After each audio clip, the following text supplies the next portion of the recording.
안녕하세요. 사연 읽어주는 남녀입니다. 오늘도 와주셔서 감사드리며 그럼 오늘의 사연 바로 소개해드리겠습니다. 지금도 눈 감으면 선하게 떠오르는 무섭고 공포스러운 밤이었습니다. 아무리 문을 두들겨도 인기척이 없고 밖에서 잠근 문은 열릴 기색이 없었죠. 짐승 소리도 두려웠지만 시간이 지날수록 더 겁이 났던 건 동물보다 무서운 사람이 혹시 올까봐였습니다. 그래서 한동안은 문을 덜그럭거리며 살려달라고 빌었지만 해가 떨어질 무렵부터는 오히려 인기척을 죽이고 구석에서 제발 아무도 오지 말라고 이 밤이 지나가기를 빌기 시작했습니다. 하지만 제 소원과는 달리 어둑해질 무렵 밖에서 누가 잠긴 문을 덜그럭거리더군요. 누구세요? 저 소리 지를 거예요. 소리 질러봐야 올 사람도 없는데. 돌배? 돌배니? 마님이 보냈수. 어머님이 왜? 혹시 나 데리고 오라고 하셔? 신랄 같은 마음으로 물은 제 말에 돌배는 어이가 없다는 듯 제게 툭 대답을 던졌습니다. 아직도 마님을 그리 모르고? 아니 마님이 내가 하고 싶은 대로 갖고 놀다가 기절이라도 하면 저기 어디 절벽 아래로 던져버리랍디다. 정말 너무 무서웠습니다. 손발이 얼어붙어 도망조차 갈 수 없어 그때 제가 할 수 있는 건 두 다리를 꼭 오므린 채 몸을 고슴도치처럼 말아 힘을 주는 것밖에는 없었습니다. 눈길 한번 곱게 주지 않은 어머님이었지만 그래도 며느리를 쫓아내고 그 밤에 집에서 일하던 마름을 보내 범하하라고 한 건 지금 생각해도 소름 돋게 잔인한 일이었죠. 대체 사람이 어디까지 잔인해질 수 있는 걸까요? 그래도 자기 아들과 몸 섞고 살았던 사람이고 비록 흘리기는 했지만 몇 번씩 손주를 잉태했던 사람인데 이렇게 갖다 버린 것도 모자라 마름을 시켜 겁탈하고 없애버리라는 명을 하다니 정말 너무 두려웠습니다. 돌배야, 제발, 응? 제발. 에휴, 걱정 마소. 나 못 배우고 없이 살아도 사람 새끼요. 손 안 댈 테니까 잠깐이라도 눈 붙이쇼. 동 트기 전에는 도망가야 할 거니까 조금이라도 자야 도망도 가지. 깨고 나서는 멀리 멀리 가쇼. 난 마님한테 내가 신나게 가지고 놀다 진짜로 절벽에서 밀어버렸다고 할라니까. 돌배는 무뚝뚝하게 그 말을 던져놓고 정말 뒤돌아 앉은 채 고개를 푹 숙였습니다. 얼마나 눈물이 났는지요. 그 말을 다 믿을 수는 없었지만 그래도 저한테 눈길 한번 안 주고 돌아앉은 돌배의 등을 보며 저는 스르르 잠이 들었습니다. 얼마나 잤을까요? 돌배가 깨우는 소리에 화들짝 놀라 일어났을 때는 이미 어슴풀에 동이 터오려던 차였습니다. 어서 가슈. 이 폐가 뒤쪽에 보면 예전에 탄광공들이 다니던 길이 있어. 사람들이 잘 모르는 길인데 그래도 제법 잘 나 있어서 그 길만 따라가면 한나절쯤 뒤에 마을도 나오고 그럴 거요. 그리고 이거 돌배는 주머니에서 뭔가 주섬주섬 꺼냈습니다. 시어머니가 아끼는 폐물이었죠. 얼마 전 들인 첩에게 아들만 낳으면 다 넣어주겠다고 호언장담했던 것들이었습니다. 이게 뭐야? 시어머니 거잖아. 이게 왜 너한테 있어? 내가 훔쳤수. 아이 들키면 그쪽이 훔쳐서 달아났다고 하면 되니까. 죽을려니 가지고 달아났다는데 찾겠나 싶어서 몰래 들고 나왔으니까 가지고 가슈. 다 팔면 그래도 몸도 일방 하나는 얻을 수 있을 거요. 고마워. 고마워, 돌배야. 이 은혜는 내가 죽어서도 잊지 않을게. 하늘에서 신이 내려와 돕는다고 해도 그때의 돌배처럼 해줄 수 있었을까요? 저는 돌배가 챙겨준 시어머니의 폐물을 꽁꽁 싸서 품 안에 깊숙이 넣고 폐가 뒤에 나 있는 작은 길을 따라 뛰다가 걷다가 하며 정신없이 시댁으로부터 멀어졌습니다. 그래도 7살 때부터 20년을 산 집이었는데 한 번 돌아봐지지가 않더군요. 처음 그 집에 식모로 들어갔을 때 친정이 있는 쪽을 그 어린 마음에도 돌아보지 않았던 것처럼 그때도 그랬습니다. 저는 정말 너무나도 가난한 집의 막내 딸이었습니다. 위로 오빠 셋이 있었는데 제일 큰 오빠는 망난이었고 둘째 오빠는 한량이었고 셋째 오빠는 광증 장애가 있었어요. 무지하고 착하기만 했던 제 어머니는 절 가진 줄도 모르고 그냥 살이 쪘나 아니면 부었나 그렇게 막달을 맞았다가 밭 한가운데서 진통을 하며 저를 낳았고요. 어머니 나이 45에 예상치도 않게 태어난 딸을 반기는 사람은 아무도 없었습니다. 당연히 천덕꾸러기로 자랐죠. 술과 노름에 빠져 집에는 달포에 한 번씩 들어오는 아버지가 저는 세상에서 제일 무서웠습니다. 손에 소쿠리가 잡히면 소쿠리로, 막대기가 잡히면 막대기로 두들겨 맞았고 그 손에 쟁기라도 들리는 날에는 일단 멀리 도망을 가야 했죠. 그래도 어머니는 아버지가 안 계실 때는 오빠들 몰래 고구마도 하나씩 주고 옥수수 알이라도 먹을 수 있게 떼주시곤 했지만 위에 두 오빠가 집에 올 때면 절 광에 가두고 모른 척 했습니다. 그때는 그게 너무 서러웠는데 지나고 보니 그게 어머니가 나름 절 보호하는 방식이었더군요. 잔인하고 못된 오빠들이 어린 저에게 어떤 짓을 할지 모르니 밥을 좀 굶더라도 가둬두는 게 낫겠다고 생각하신 거였습니다. 그나마 7살 때까지는 엄마 보호 아래 있기라도 했죠. 그 이후에는 쭉 남의 집 살이였습니다. 그것도 아버지가 노름빚으로 절 팔아넘긴 집에서 말이죠. 쟤 데리고 나와. 왜요? 술도 안 마셨는데 왜 그래요, 진짜? 쓸데없이 밥만 축내는 거 내가 옆마을 김간애에 넘겼어. 넘기다니? 그게 무슨 소리예요? 내가 그 집 대감님이랑 투전판에서 한판 겨루는데 집에서 일할 계집아이가 필요하시다잖아. 그래서 내가 돈 대신 저걸 걸었어. 에이씨 여튼 저 가지고 저걸 넘기게 되긴 했는데 대감님이 그래도 사람을 노름값으로 데려오는 건 아니라고 돈푼을 쥐어주시더라고. 내가 아주 싹 씻겨서 보낸다고 했으니까 저거 데리고 나와서 씻겨가지고 그 댁에 보내. 전 그렇게 7살 생일이 되기 전에 어머니 손에 이끌려 옆마을 김씨네 집으로 팔려갔습니다. 처음에는 이 어린 것을 어찌 보내냐고 울던 어머니도 아버지에게 두들겨 맞은 후에는 두말 않고 절 씻겨서 보낼 채비를 하시더라고요. 없는 살림이라 저한테 쥐어줄 것도 없어서 어머니는 제품에 갱엿을 한 판 안겨주었습니다. 너무 배고프면 베어 물지 말고 빨아서 아껴 먹으라는 말과 함께요. 그렇게 작은 갱엿 한 판을 안고 저는 식모로 남의 집 살이를 시작했습니다. 하지만 손도 여물지 않은 계집아이가 할 수 있는 게 뭐 있었겠어요. 그저 이리저리 치이며 혼나고 야단맞고 구박받으며 잔심부름하는 게 전부였죠. 그래도 음식에 야박한 집은 아니어서 처음으로 쌀이 반 이상 되는 밥을 먹어보고 나중에는 부엌에서 일하는 분들이 안쓰러워하며 집어주는 고기며 전도 얻어먹고 그랬습니다.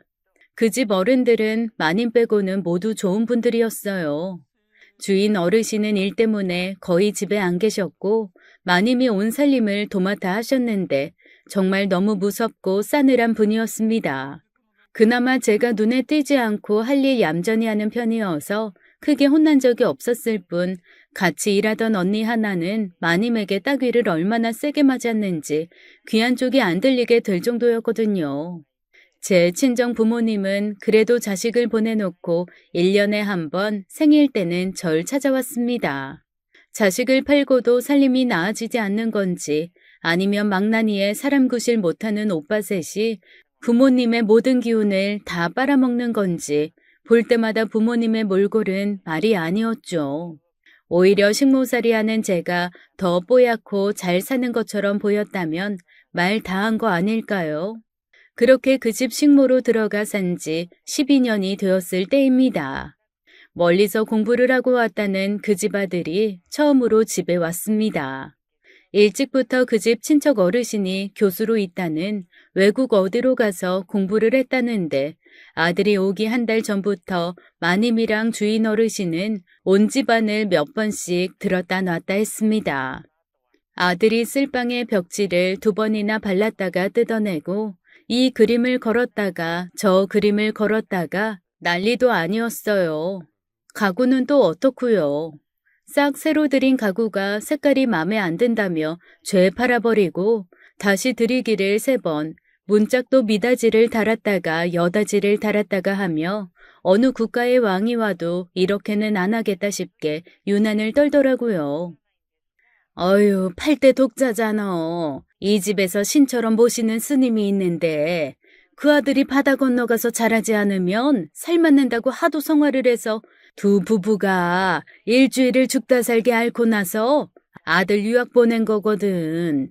어른이 되기 전에 이 땅 밟으면 그 살 그대로 맞는다고 해가지고 딱 성인 되는 생일 하루 지나고 귀국하는 거야. 그러니 얼마나 애가 닳겠어.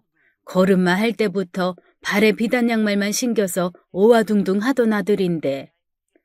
유난 떠는 주인집 부부를 신기해하던 저에게 저보다 훨씬 오래 있었던 부엌 식모 이모가 해준 말이었습니다. 궁금하다. 정말 타고난 팔자가 다른 건가? 저렇게 귀하게 대접받는 건 대체 무슨 기분일까? 요즘 애들 말로는 넘사벽이라고 한다죠. 그때 그런 말을 알지는 못했지만 제 기분은 딱 그랬습니다.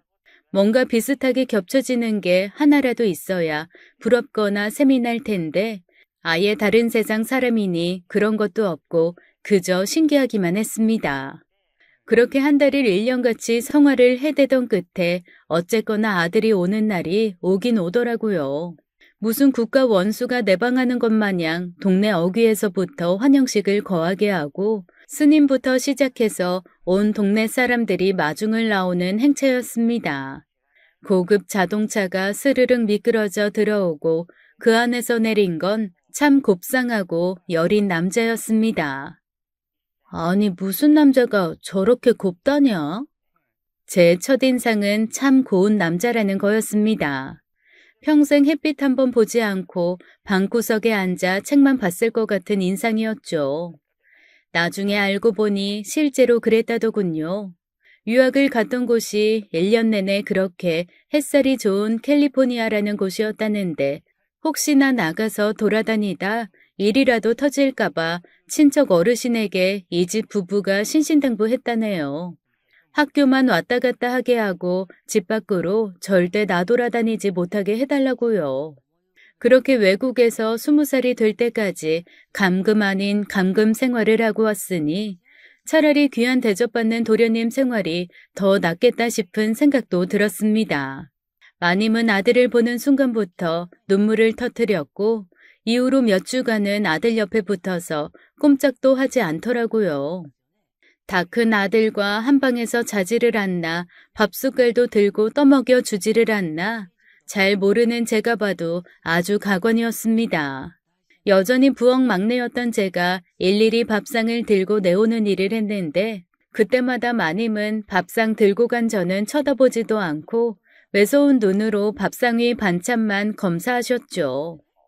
고마워요. 매번 이렇게 갖다 주고 가져가고. 얘는 별소리를 다 한다. 정말 우리 아들 쓸데없이 다정하면 못 써. 식모가 지할 일하는 게 뭐 그리 고마운 일이라고. 어머니, 그래도 고마운 건 고마운 거죠. 미국에서는요, 말버릇처럼 고마워 그렇게 말해요. 땡큐, 땡큐. 어머, 그러니? 역시 많이 배운 네가 다르구나. 그래 그럼. 고맙다. 상 물려라.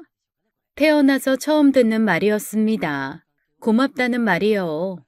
고맙다고 하면서 싱긋 웃는데 글쎄 그 표정이 잊혀지지를 않더라고요. 일하다가도 생각나고 생각하면 자꾸 얼굴이 붉어졌습니다. 괜시리 가슴이 뛰고 명치 아래가 싸르르 하니 묘한 기분이 들기도 했죠. 집으로 돌아온 아들은 별다른 일 없이 그저 책을 읽고 마당을 거닐었습니다.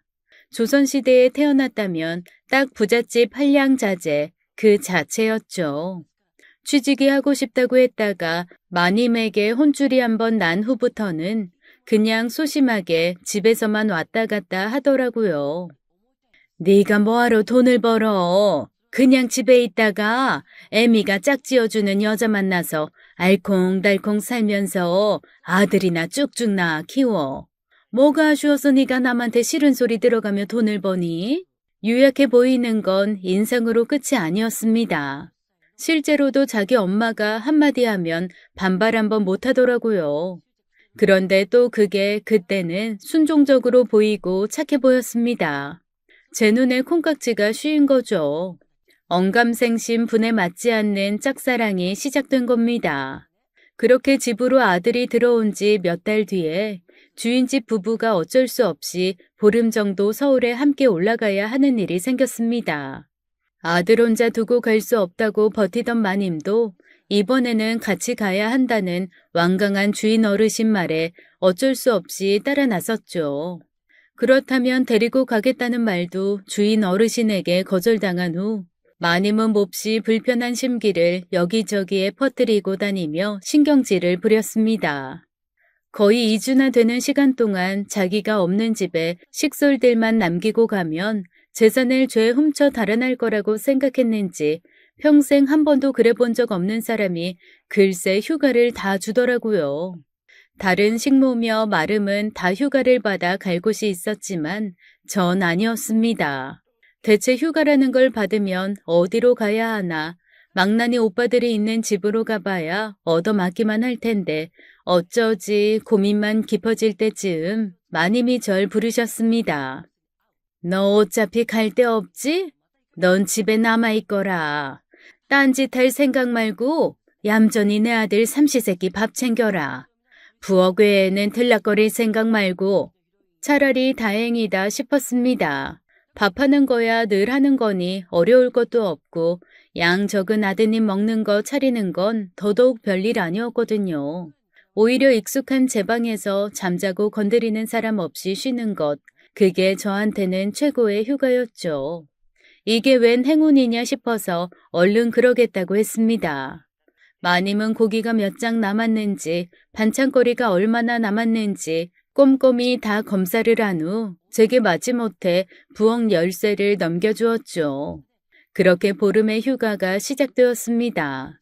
행복까지는 아니더라도 처음으로 편안함을 느낄 줄 알았던 그 휴가가 첫날부터 그렇게 아프게 뭉개질 줄은 꿈에도 생각하지 못했어요. 삼시세끼 주인집 아들밥을 다 챙겨 방으로 가져다 주고 가지고 나온 것까지는 평소와 같았습니다. 저녁 8시쯤 아들방 불이 꺼지길래 저도 이 집에 온 지 10수년 만에 처음으로 두 발 활짝 뻗고 잘 생각에 설레는 가슴을 안고 누웠죠.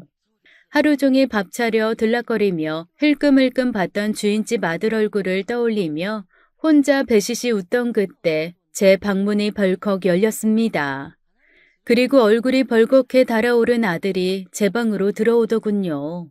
너무 놀라 뭐라 할 말을 찾기도 전에 아들의 입술이 제 입술을 덮었습니다. 손은 제 몸을 더듬었고 그렇게 저는 첫날 밤 아닌 첫날 밤을 얼결에 치르고 말았죠. 다음 날 아침 온갖 흔적이 남아있는 이불을 빨면서 얼마나 울었는지 모릅니다. 더 무서웠던 건 전날 밤이 아무도 없는 이 집의 첫날이라는 거였습니다. 앞으로 남은 보름 동안 또 어떤 일이 벌어질지 모른다는 거였고요. 제 생각은 틀리지 않았습니다. 아무도 없는 집에서 유아독존 왕이 된 아들은 평소 보던 모습과 완전 정반대의 모습이 되어 수시로 절 겁탈했어요. 낮도 밤도 없었고 장소도 상관없었죠. 전 그저 이를 악물고 당하고 있는 수밖에 없었습니다. 그렇게 보름 동안 저는 철저하게 그 집에 고립된 채 주인집 아들의 누리개가 되었죠. 차라리 손찌검을 하고 괴롭히는 마님이 하루라도 일찍 돌아오시길, 비아냥거리고 골탕 먹이는 제 위의 식모님이 며칠이라도 먼저 오길 얼마나 빌었는지 모릅니다. 부모님에게 억눌려 그저 얌전하고 조신하기만 했던 아들은 아무도 없자 제 큰 오라비 같은 망나니가 되더군요. 험하고 더러운 말을 제 귀에 쏟아넣으며 저를 괴롭히고 또 괴롭혔습니다. 그렇게 지옥 같은 보름이 지나갔어요. 괜찮아. 아무도 모를 거야. 마님만 오시면 이런 일도 없을 거야. 다들 오면 괜찮아질 거야. 이 말만을 주문처럼 외운 채 보름이 지나고 저는 일상으로 돌아왔습니다. 고되게 노동하는 게 이렇게 행복한 건 줄 처음 알았어요. 아들을 잘 모셨냐는 캐묻는 마님 말에 덜덜 떨면서 그렇다고 대답하는 게 얼마나 무서웠는지요. 그래도 더 이상은 아들에게 희롱당하지 않을 수 있다는 게 제 유일한 희망이었지만 신은 그때도 제 편이 아니었습니다. 한번 절 괴롭히는데 맛을 들인 아들은 교묘하게 절 계속 괴롭히더군요. 모두가 잠든 밤 야식을 가져오라 지시를 하고는 소리도 못 내게 입을 막고 절 가지고 놀았습니다. 점심상을 물린 후 가지러 갔을 때도 한 번씩 일을 치르고 저는 누가 알세라 볼세라 허둥지둥 뒤처리를 하며 나오기 일쑤였죠. 하지만 한 집안에서 그게 들키지 않을 리가 없죠. 아랫도리를 움켜쥐고 밤에 그 방에서 나오는 걸 마름에게 들키고 점심상을 가지러 갔다가 오지 않는 절 찾으러 왔던 식모에게 들키고 결국 저는 머리채를 잡힌 채 마님 앞에 내동댕이 쳐졌습니다. 당장이라도 절 죽일 것처럼 펄펄 뛰는 마님 앞에서 저는 너무 두려운 나머지 토악질을 해댔죠. 그런데 그걸 본 마님이 갑자기 들었던 매를 조용히 내려놓으시더군요. 그리고 바로 절 데리고 병원으로 갔습니다. 임신입니다. 3개월 좀 넘었고 자궁벽이 좀 약해서 절대 안정이 필요합니다. 청천벽력 같은 얘기였습니다.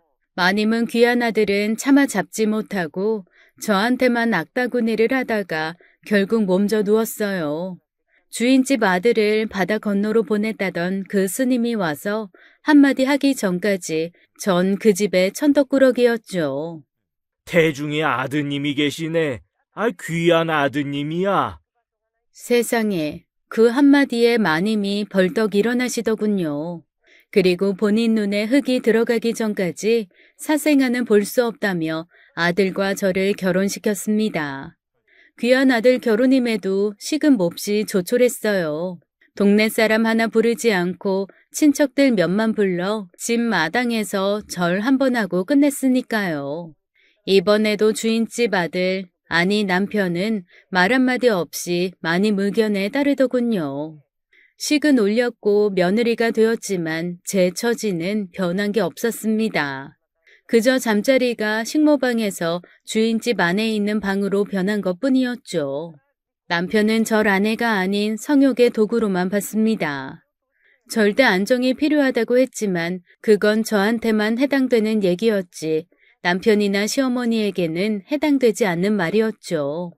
여전히 남편은 자기가 하고 싶을 때 절 덮쳤고 시어머니는 온갖 시집살이를 창의적으로 만들어내서 절 괴롭혔습니다.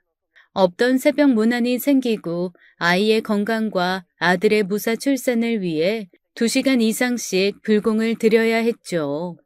비리고 역한 것들을 억지로 먹어야 했고 배우지 못한 것이 며느리가 되었다는 구박도 계속 들어야 했습니다. 만약 이때 남편이 저를 조금만이라도 따뜻하게 봐주고 안아줬다면 아마 전 참고 견딜 수 있었을 거예요. 그런데 유약한 데다 자기 어머니라면 벌벌 떨었던 남편은 어머니에게서 받은 스트레스를 저와의 잠자리에서 모두 푸는 사람이었습니다. 친정이라도 번듯하면 핑계김에 친정에 가서 좀 있다 오고 싶었는데 셋째 오빠의 정신질환은 점점 더 심해지고 있었고 첫째, 둘째 오빠는 하루가 멀다 하고 험한 사람들이 죽이겠다고 찾아오는 판이었습니다. 부모님이 오히려 도망을 가서 숨어 있을 곳 없냐고 물어보는 형편에 친정은 더욱 갈 곳이 못 되었죠. 오히려 심술궂게 굴던 식모 언니들이 제 팔자만큼 기구한 것도 없다며 몰래 고기도 삶아주고 시큼한 귤도 하나씩 구해다 주고 하며 절 보살펴 주었습니다. 그렇게 어떻게든 아들 낳고 사람 취급받으며 살아보겠다고 버티던 어느 날 친정 부모님이 돌아가셨다는 소식이 들렸어요. 광증에 시달리던 셋째 오빠가 결국 집에 불을 질렀고 두 분 다 빠져나오시지 못했다네요. 그나마 조금 남아있던 세간은 첫째, 둘째 오빠 둘이 서로 갖겠다고 싸움을 하다가 싹 다 털어 가져갔다는 게 제가 들은 마지막 소식이었습니다. 그나마 아이 가진 몸으로 장례식 가면 안 된다고 시부모님이 철저하게 숨기는 바람에 전 부모님 돌아가시고 사구제까지 다 지낸 후에야 그 소식을 들었습니다. 정없고 애정도 없는 부모지만 그래도 천륜이라 하늘이 무너지더라고요. 그 자리에서 혼절을 하고 몇 시간 만에 울면서 깨어났습니다. 그리고 며칠 뒤 아이도 이런 박복한 엄마는 싫었는지 후루룩 붉은 꽃이 되어서 흘러가 버리더군요. 임신 5개월째 되던 때였습니다. 유산을 하자 시어머니는 저를 사람 취급도 하지 않았어요. 귀한 자손 흘린 천하의 못된 망할 것이 되어 있는 구박 없는 구박 다 받았죠. 시집살이는 더 고되졌고 남편의 성적인 횡포도 점점 더해갔습니다. 몸도 마음도 피폐하기 이루 말할 수가 없었죠. 그래도 아이는 잘 들어서는 몸이었는지 그 후로도 2번을 더 임신했습니다. 하지만 2번 다 몇 개월 품지 못하고 떠나보냈고 그럴 때마다 시어머니는 집안 말아먹을 년이 들어왔다고 펄펄 뛰었습니다. 이 망할 년, 네가 아주 이 집안을 말아먹으려고 작정을 했구나. 작정을 했어.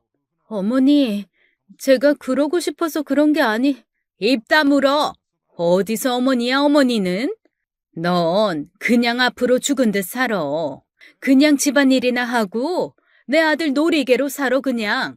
내가 이 집안 씨는 다른 데서 이어야겠다. 행여 눈 사납게 뜨거나 뭐라고 말이라도 한마디 했다가는 그나마 밥이나 먹는 이 집에서도 알몸뚱이로 쫓겨날 줄 알아.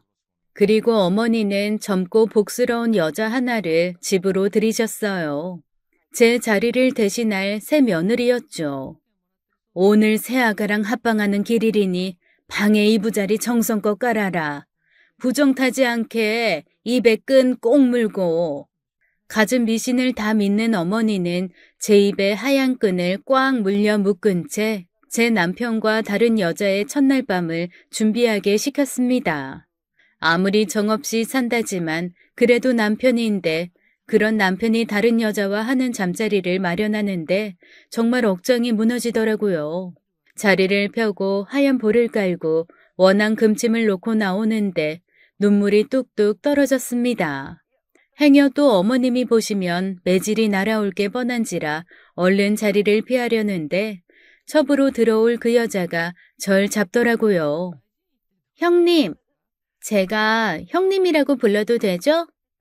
애교스럽게 착 감기는 여자를 보며 당황한 저는 입에 묶인 끈이 창피해서 고개를 돌리고 조용히 고개를 끄덕였습니다. 그리고 얼른 자리를 피했죠. 넌 오늘 밤새 자지 말고 그 끈 묶은 채로 애들 첫날 밤 치르는 방 앞에서 치성을 드리거라. 한 번에 아들이 들어설 수 있게 빌고 또 빌어.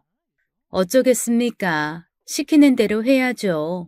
그날 밤 저는 밤새 시어머니가 시키는 대로 그 방 앞에서 무릎을 꿇고 빌었습니다. 솔직히 말하면 아들이 생기게 해달라고 빈 게 아니라 그냥 이 생활이 끝나게 해달라고 빌었죠. 저랑 할 때와는 다르게 부드럽고 친절한 남편과 그 여자의 교성을 들으며 전 그렇게 빌고 또 빌었습니다. 그리고 다음 날 아침 두 사람의 흔적이 고스란히 남을 침구를 빨면서도 계속 빌고 빌었어요. 무슨 신이건 절 불쌍히 여기신다면 그냥 이 생활을 끝내게 해주세요. 벗어나게 해주세요.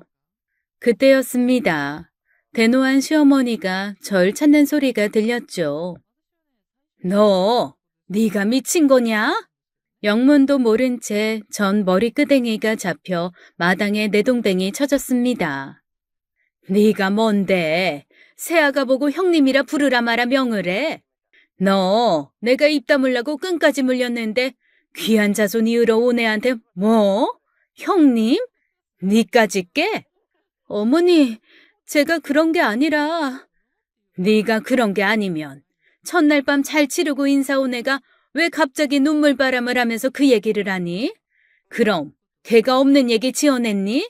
고개를 들어보니 남편과 첫날 밤을 치룬 그 여자가 셀쭉한 얼굴로 남편 뒤에 몸을 숨기고 절 보고 있더군요. 제가 불편할 수는 있었겠지만 그런 식으로 모함을 할 줄은 몰랐습니다. 시어머니는 제 얘기는 듣지도 않고 펄펄 뛰시다가 결국 이렇게 말하더군요. 짐 싸라. 이 집에 올 때 너 옷 한 벌 입고 왔다. 네 짐이랄 거 없겠지만 옷까지 몇 개 챙기는 건 내가 너그럽게 허락할 테니 당장 짐 싸. 쓸데없이 쉬는 그동안 바란 숱한 소원은 들은 척도 안 하더니 이 생활에서 벗어나게 해달라는 소원은 참 빨리도 들어주더군요.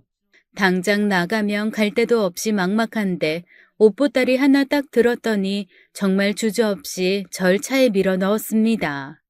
미운정 고운정 들었던 주방 식구들, 같이 일하던 사람들과 인사 한마디 할 시간도 남편 얼굴 한번 볼 짬도 없었어요. 그리고 어디로 가는지도 몰랐고요. 절 차에 실은 기사는 말없이 산길을 오르더니 반항하는 절 끌고 산 중턱에 폐가로 갔습니다. 그리고 절 그 안으로 집어넣고 밖에서 문을 잠가버렸죠. 그제야 전 시어머니가 절 그냥 내쫓은 것이 아니라 굶어 죽던 무서워 죽던 그냥 죽으라고 내보낸 것을 알았어요. 아무리 울고 소리를 질러도 사람 하나 없는 폐가는 예전에 무당이 있던 곳이었는지 빛바래고 무서운 그림들, 정체를 알 수 없는 기구들이 가득했습니다. 그나마 무서운 것들이 덜 보이는 구석으로 가서 덜덜 떨고 있는데 설상가상으로 해마저 넘어가더라고요. 어둠이 밀려온 폐가는 공포 그 자체였습니다. 멀리서 들리는 고라니 울음소리, 근처까지 와서 킁킁거리는 멧돼지 소리가 저승사자 소리 같아서 저도 모르게 덜덜 떨었죠. 그 와중에 돌배가 온 거였습니다. 그날 돌배가 절 폐가에서 내보내준 후 전 정말 죽을 힘을 다해 도망쳤어요. 혹여나 그 집이 있던 동네 근처에 살던 사람이라도 만났을 땐 조용히 자리를 피하거나 연을 끊었죠. 고맙게도 돌배가 챙겨준 폐물들은 큰 도움이 되었습니다. 욕심 많은 시어머니가 고급스러운 것으로만 꼼꼼하게 모아둔 것이라 두세 개 남기고 죄다 팔고 나니 정말 단칸 새빵 하나 얻을 돈이 되더라고요.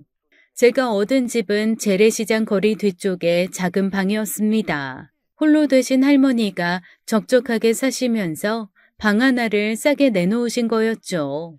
처음에는 무뚝뚝해 보였던 할머니는 지치고 공허한 절 한참 지켜보시다가 두세 달쯤 지났을 무렵 처음으로 제게 사정을 물어보셨어요. 저는 천천히 그간의 사정을 말했고 처음으로 제 신세가 서러워 눈물도 흘렸습니다. 그리고 할머니는 제가 운 것보다 훨씬 더 많이 훨씬 더 서럽게 울며 절 안아주시더라고요. 그날 이후 할머니는 제 엄마도 되어주고 언니도 되어주고 할머니도 되어주었습니다. 시장통에서 오래 장사로 잔뼈가 굵은 할머니에게는 재산도 꽤 많았어요. 그저 쓰실 곳이 없어 쓰지 않았을 뿐이었던 거죠.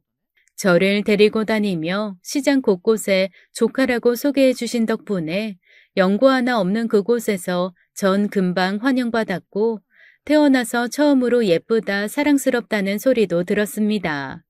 이대로만 살 수 있다면 나도 행복할 수 있지 않을까 했는데 이번에도 역시나 쉬는 제 편이 아니더라고요.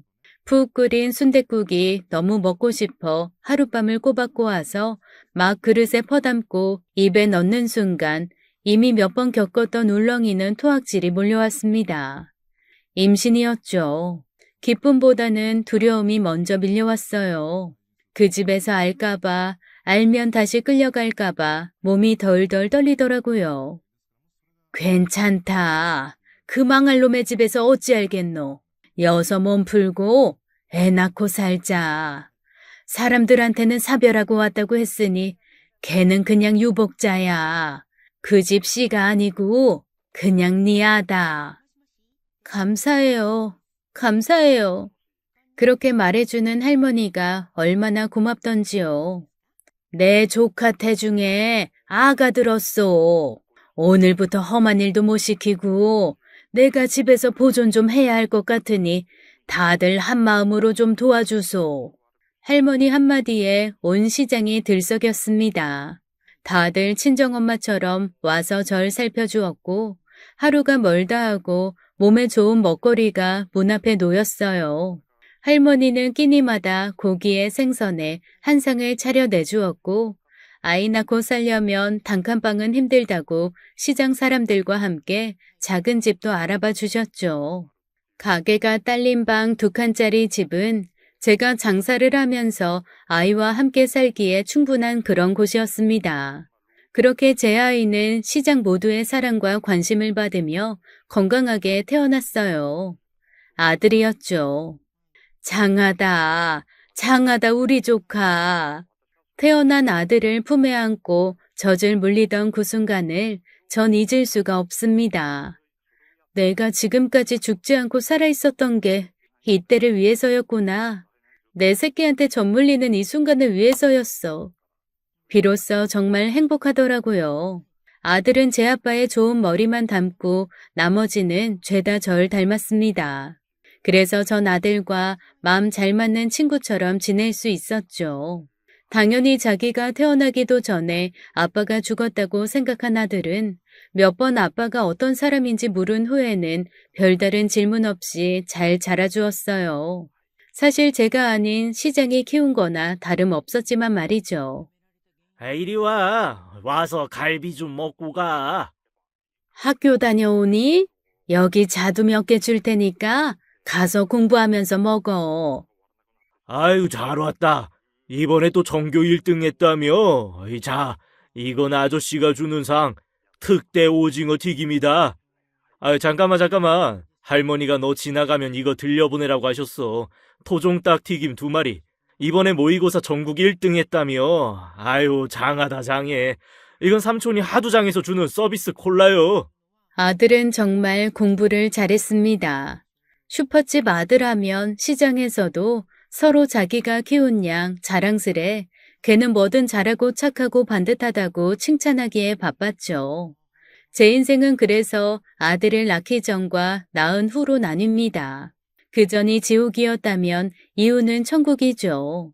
한 번도 손 가는 일이 없이 스스로 잘 커준 아들은 우리나라에서 제일 좋은 대학 법학과에 수석으로 입학했습니다. 사실 짠순이로 소문이 자자했던 저였지만 아들 합격 소식을 듣고 전 시장 사람 모두를 모아 소갈비를 샀습니다. 몇 달 벌 돈이 한 번에 없어졌지만 하나도 아깝지 않았어요. 왜 옛날 어르신들이 자식이 장원급제를 하면 전 재산인 소를 잡아 잔치를 했는지 충분히 알고도 남겠더라고요. 대학교도 제 도움 없이 착실히 졸업한 아들은 변호사 시험에도 바로 합격을 했습니다. 그때는 저보다 시장 사람들이 더 좋아하더라고요. 글쎄 명절이 되면 제 아들은 정작 저한테 머물 시간도 없이 시장 사람들 집에 불려다니며 얼굴도 모르는 그 사람들 친척한테 인사를 해야 했어요. 여기 우리 조카. 이번에 변호사 됐잖아, 변호사. 아유, 나한테는 그냥 아들이나 다름없어. 변호사 아들 하나 있는 거지 뭐. 제가 가끔 남의 아들 데려다 유세 떤다고 구박을 해도 시장 사람들은 허허허 웃으며 제 아들 똥기저귀를 내가 갈아줬네, 네가 갈아줬네 하며 서로 공치자를 하더라고요. 그런데 그게 어찌나 웃기고 좋고 감사하고 좋던지요. 다른 게 가족 아니고 이게 가족이다 싶었습니다. 얼마나 행복했으면 아들을 낳기 전에 제가 겪었던 모든 일들이 그냥 전생의 희미한 기억인 양 가물가물해지더라고요. 아들이 저한테 이 말을 하기 전까지는 말이죠. 저기, 엄마. 밀양 쪽에 사신 적 있죠? 거긴 왜? 사실은 오래전부터 궁금했거든요. 엄마가 아버지 이름도 말 안 해주시고 그냥 일찍 돌아가셨다고만 해서 할머니랑 엄마랑 하시던 얘기 토대로 제가 그냥 좀 알아봤어요. 대체 왜? 그냥 궁금해서요. 그래서 어떻게 찾다 사람을 하나 찾았는데 그분이 밀양 분이시더라고요. 갑자기 심장이 걷잡을 수 없이 뛰기 시작했습니다. 현기증도 나고 숨이 안 쉬어지더라고요. 뭔가 구역질이 나고 속이 미식거렸어요. 하얗게 질려가는 제 얼굴을 보고 아들이 몹시 당황하더군요.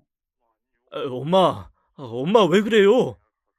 전 아들의 목소리가 아득해지는 것을 느끼며 그만 정신을 잃고 말았습니다. 그리고 깨어난 병원, 걱정스런 아들의 얼굴이 가장 먼저 눈에 들어왔어요. 울었는지 눈이 벌겋게 부어있더군요. 울었어? 엄마 괜찮아. 엄마 미안해요. 우리 엄마 불쌍해서 어떡해. 깨어난 절 붙들고 아들은 다시 펑펑 울기 시작했습니다. 대체 얘가 왜 이러나 싶어 몸을 일으켜 아들을 토닥이던 그때 침대 커튼이 열리며 누가 들어왔어요. 누구? 설마 돌배? 살아 있었구만. 아이 오랜만이요. 돌배, 돌배야. 돌배였습니다. 수십 년 전 절 살려준 은인 돌배가 거기 서 있었어요. 저는 반가운 마음 반, 두려운 마음 반으로 손을 내밀어 돌배의 손을 잡았습니다. 제 마음을 알았는지 돌배가 먼저 그러더군요. 내 그 집에는 입도 뻥끗 안 했으니 걱정 마소. 그래, 그래. 어떻게 살았어? 뭐 그냥저냥 살았지. 나 그래도 당신 덕을 좀 봤지. 내 덕을 보다니? 그 집에서는 내가 당신을 해친 줄 알잖아.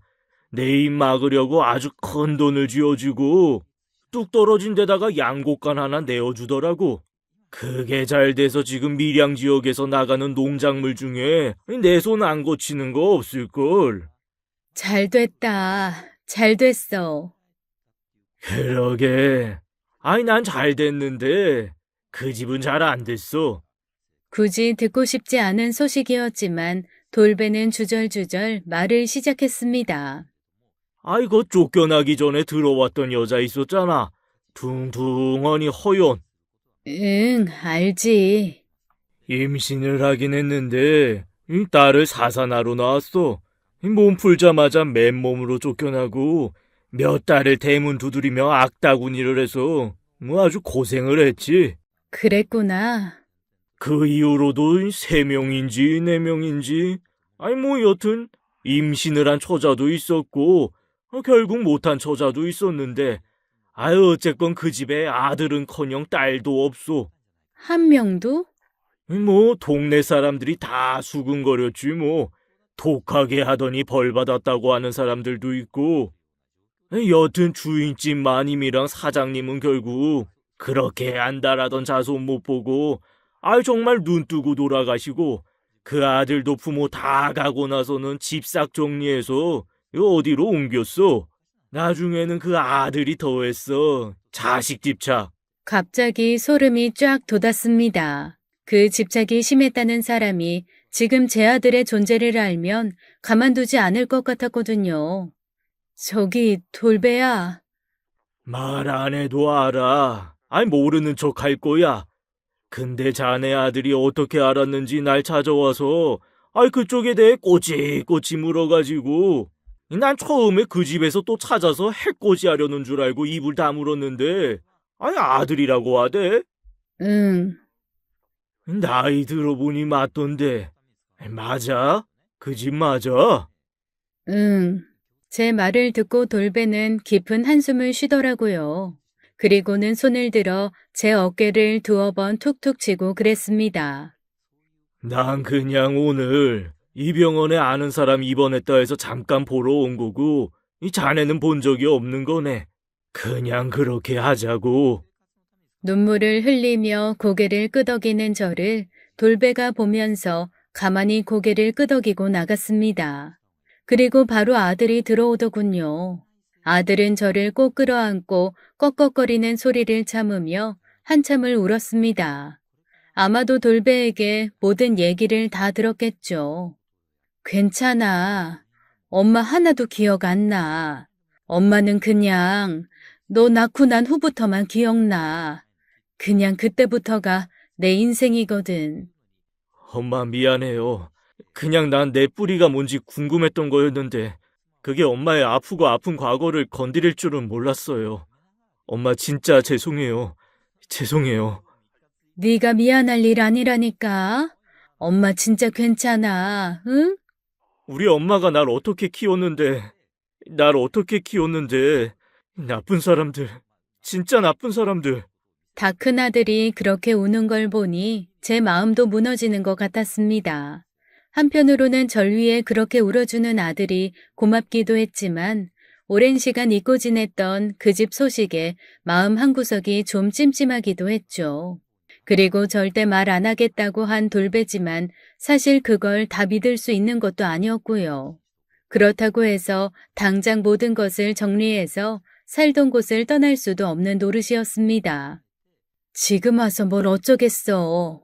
나도 이제 70이 가깝고 내 아들은 든든한 변호사 성인인데 지네들이 뭐 어쩔 거야? 솔직히 지금 저와 아들의 존재를 안다 한들 다 큰아들을 뺏어갈 수도 없을 거고 절 죽일 수도 없을 테니 별로 두려울 건 없었습니다. 그저 신경 쓰이는 게 귀찮을 뿐이었죠. 그렇게 아들과 저는 병원에서 나온 후 서로 그 일에 대해서는 한마디도 하지 않았습니다. 굳이 들춰낼 필요도 없는 일이었죠. 찜찜하기는 했지만 그렇게 넘어가다 보다 하며 살던 어느 날 나이 든 남자 하나가 저희 모자를 찾아오기 전까지는 예전의 평화가 계속되는 듯 했어요. 유산 집행 때문에 찾아뵈었습니다. 나이 든 남자가 내민 명함을 받아든 아들의 표정이 차가워지더군요. 아드님도 변호사시죠? 그렇다면 저희 얘기가 좀 더 빠르고 수월할 것 같은데, 일단 자리 옮겨서 말씀하시죠. 변호사라는 남자와 아들은 아주 오랜 시간 긴 이야기를 했습니다. 그 남자가 돌아간 후 아들은 전에 없이 심각한 얼굴로 혼자 골똘히 생각에 잠겨 있더군요. 무슨 일이야? 무슨 유산? 엄마, 아버지가 살아있다네? 아들의 말을 듣고 전 털썩 주저앉아 버렸습니다. 까마득하게 잊고 있던 과거 기억이 갑자기 총천연색으로 일제히 되살아나더군요. 살아있다니. 너 찾는데? 돌배 그 자식이 결국 입을 연 거야? 그건 아닌 것 같아. 여튼 저 변호사 말로는 부모님 돌아가시고, 그러니까 나한테 할머니, 할아버지지. 엄마를 사방으로 수소문해서 찾았다나 봐.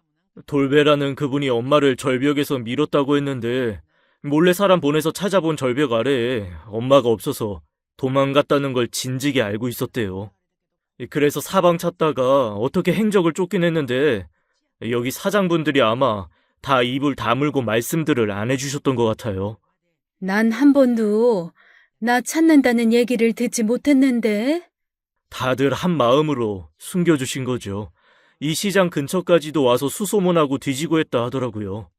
그제야 어렴풋이 떠오르는 것들이 있었습니다. 가게를 열어야 하는데 굳이 가게 문 닫고 자기 집 와서 일 도와달라 부르고는 정작 일이라고는 주지도 않고 방 안에서 내도록 먹고 자게 했던 언니부터 갑자기 어디 좀 가자고 저와 아들을 끌고 소풍 아닌 소풍을 갔던 할머니, 괜시리 자기 가게 두고 제 가게에 와서 대신 장사를 해주었던 사장님들, 아마 저와 아들을 찾는 사람들이 시장에 어슬렁거렸을 무렵 다들 그렇게 제가 알아채지 못하게 우리 모자를 지켰던 거였습니다. 결국 그래서 못 찾고 있다가 얼마 전에 돌배라는 분이 올라오는 걸 보고 따라붙은 모양이에요. 그랬구나. 내 주변을 돌다가 머리카락이랑 그런 거 몰래 갖고 이 친자 확인을 한 모양이야. 그거 불법 아니니? 아이고 엄마, 그건 제가 알아서 처리할 거고 중요한 건 내가 아들인 걸 알고 그 집에서 변호사를 보낸 거예요. 유일한 상속자라서. 돈 준다고? 엄마, 유산이 100억이 넘는다네. 아들의 말에 머릿속이 댕 하더라고요. 이게 로또인 건가 싶다가도 다시 그 집에 코 꿰는 거 아닌가 싶고 복잡한 마음 가운데 이건 제가 결정할 일이 아니다 싶었습니다. 네가 알아서 해. 너도 성인이고 무엇보다 법 잘하는 변호사고. 엄마는 사실 그 집하고는 엮이고 싶지가 않지만 100억은 엄마가 평생을 모으고 다음 생에도 모으고 그 다음 생까지 모아도 너한테 물려줄 수 없는 금액이야. 그 돈만 있으면 네 남은 인생이 얼마나 편하겠니? 아들인 거 인정하고 받을 수 있으면 받아, 응? 돼 있는 거 집착했던 집이니 호적에 올리고 싶은 거겠지. 맞아요, 엄마 말이. 조건 중 하나야. 내가 호적에 올라가는 거. 그게 뭐 중요해. 네가 어느 호적에 올라가건 넌 내 아들이야. 돈 받을 수 있는 거면 그렇게 해. 엄마는 괜찮아. 엄마, 그건 내가 알아서 할 거고, 변호사가 말한 조건이 또 있어요. 뭔데? 아버지라는 사람이 지금 요양원에 있대. 보호자도 없고 가족도 없어서 혼자 그냥 들어가 있나 봐. 변호사는 내가 그 사람을 찾아가 주길 바래요. 그렇겠지. 얼굴도 안 보고 그 큰 돈을 자식이라고 물려주겠니? 가봐야겠지. 그런데 참 사람 이상하죠. 그 말을 딱 하고 났는데 그렇게 수년을 절 괴롭히던 얼굴이 아닌 유학 다녀와서 처음 집에 들어서던 회사한 도련님의 얼굴이 떠오르는 겁니다. 저를 살짝 설레게 했던 예쁘고 곱상한 얼굴은 정말 잠깐이었고 그 이후에는 계속 절 학대하고 괴롭혔던 잔인한 얼굴뿐이었는데 그가 생애 마지막을 초라하게 보내고 있다는 얘기를 들으니 글쎄 가장 곱던 예쁘던 시절의 얼굴만 딱 떠오르더라고요. 연민인지 애증인지 알 수 없었지만 그 얼굴이 떠오르고 나니 문득 한번 나도 가봐야 하지 않나 싶은 생각이 들었습니다. 같이 가자. 엄마, 진짜로? 너만 어떻게 보내니? 그리고 내 눈으로 봐야겠다. 그 사람. 그렇게 전 아들 손을 꼭 잡고 변호사가 알려준 요양원으로 찾아갔습니다. 번지르르 번듯한 요양원에라도 있을 줄 알았는데 시골 구석 폐교를 개조한 듯한 작고 초라한 곳이더라고요. 그리고 그 초라한 곳에 작고 작은 침대에 그가 누워 있었습니다. 여보, 오랜만이네요. 내가 잘못했어. 나도 어렸고, 너무 몰랐어. 자기가 잘못한 걸 모를 정도로 어리진 않았죠. 성인이었으니까. 그래, 미안해. 그리고 고마워. 이렇게 대를 이어줘서. 난 그 집대를 이으려고 이 아이를 낳은 게 아니에요. 내 아이라 낳은 거지. 그래. 어쨌든 고마워. 아들을 낳아줬어. 당신이 아들을. 그 사람은 여전히 정신을 못 차리고 있었습니다. 자손에 집착하던 시어머니의 모습이 그대로 그 사람에게 가서 더 쉬워진 것 같더군요. 제가 아무리 그 집 자손이 아니라고 선을 그어도 그는 계속 저에게 아들을 낳아줘 고맙다, 자손을 낳아줘 고맙다, 대를 잇게 해줘서 고맙다는 말만 반복했습니다. 내가 재산이 많아. 이 변호사한테 들었지. 그거 다 내 아들한테 줄게. 안 그래도 그 재산 내가 죽고 나서 늑대 새끼들 같은 친척들이 나눠 가질 거 생각하면 자다가도 벌떡 일어나서 가슴을 쳤는데 그래도 당신 덕에 내가 한은 안 품고 가게 생겼어. 호적에만 올리게 해줘. 그리고 우리 부모님이랑 내 제사만 챙겨줘. 부탁할게. 내가 결정할 일은 아니죠. 나한테 부탁할 일도 아니고. 어쩜 사람이 저렇게 끝까지 뻔뻔할 수가 있을까요? 평생 한 가지 아집만 가지고 살아온 사람은 죽는 순간까지 그것만 잡고 늘어지더군요. 제가 혼자 아들을 키우며 지낸 세월이 어땠는지 한마디 묻지도 않고 그때 정말 미안했노라 진심으로 사과도 하지 않았습니다. 그저 호적에 올려 정식으로 집안의 대를 이을 자손이 생기는 것, 그것만을 위해 대충 미안하다는 말도 하고 잘못했다는 말도 하는 게 확연하게 느껴졌어요.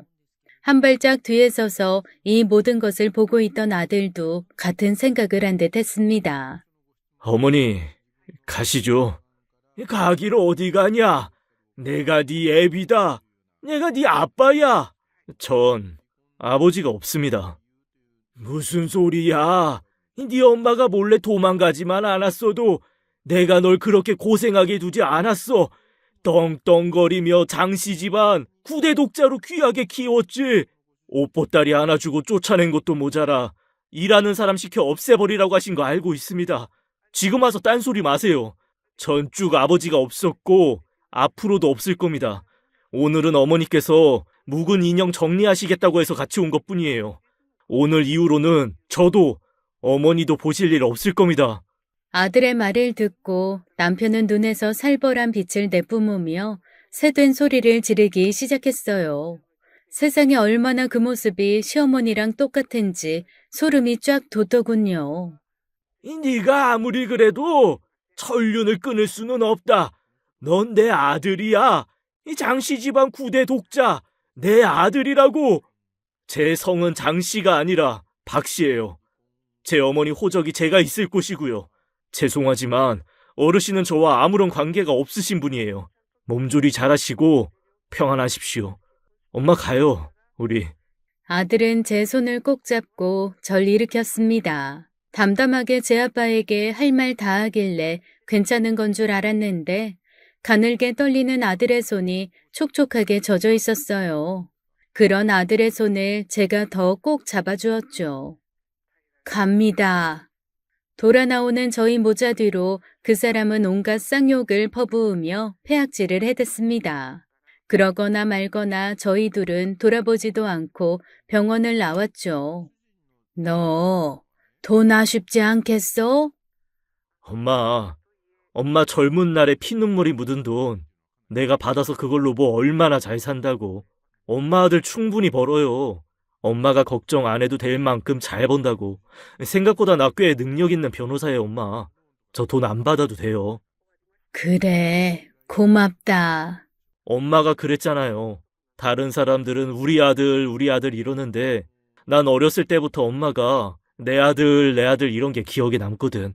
그때부터 아, 우리 엄마한테는 내가 그냥 엄마 아들이구나. 다른 사람이랑 공유하는 존재가 아니구나 하고. 그러니까 저 그냥 앞으로도 엄마 아들로 살래요. 너 그래도 좋은 여자 있으면 데려와야 해. 마마보이는 싫다 난. 난 며느리 진짜 예뻐할 거고 너 미련 없이 줘버릴 거야. 아이, 엄마 좀. 나 방금 100억 포기하고 엄마 아들 택했거든요. 감동이나 좀 해줘요. 쓸데없는 소리 말고. 전 아들을 꼭 안았습니다. 고래고래 소리를 지르는 남편의 목소리가 멀리서 메아리처럼 들렸지만 상관없었어요. 지금 제 옆에는 내 아들이 있으니까요. 지금까지 사연 읽어주는 남녀였습니다. 끝까지 함께 해주신 여러분 감사드리며 저희는 다음 사연으로 돌아올게요. 감사합니다.